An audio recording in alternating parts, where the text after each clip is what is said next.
நமஸ்காரம், welcome to ஐராத்து சமையல். இது பார்த்தீங்கன்னா நியூவாக வாங்கியிருக்கு கேஸ்ட் அயர்ன் ஊத்தப்ப தவா.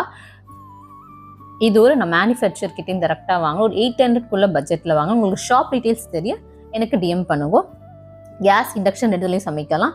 2 சைடு ஹேண்டில் வந்துடும். 4 குழி, 3 kgs கிட்ட வருது. 11 inches சைஸு. இது எப்படி நான் சீசன் பண்ணுறதுன்னு காமிக்கிறேன் பாருங்க.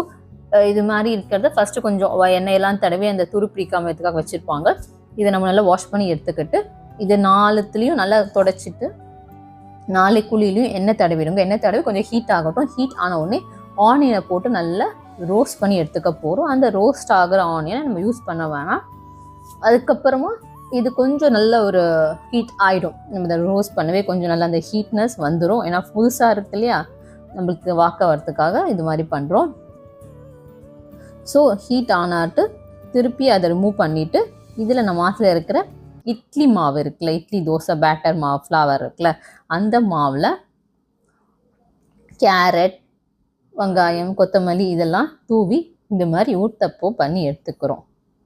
அதெல்லாம் சூப்பராக நல்ல ஃபஃபியாக சூப்பராக வந்துடுது. நம்ம நார்மல் தோசைக்கல் 2 ஒன்றா பண்ணுறதுக்கு இது நம்மளுக்கு டைம் சேவ் ஆகும். கேஸ் மெயினாக அதெல்லாம் ஒரு 1/2 hour 12 ரெடி ஆகிடுது.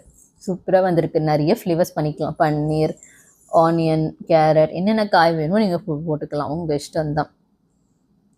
மறக்காமல் நம்ம சேனலை சப்ஸ்கிரைப் பண்ணிக்கோங்க. அதெல்லாம் சூப்பராக இருக்கா? ஹலோ.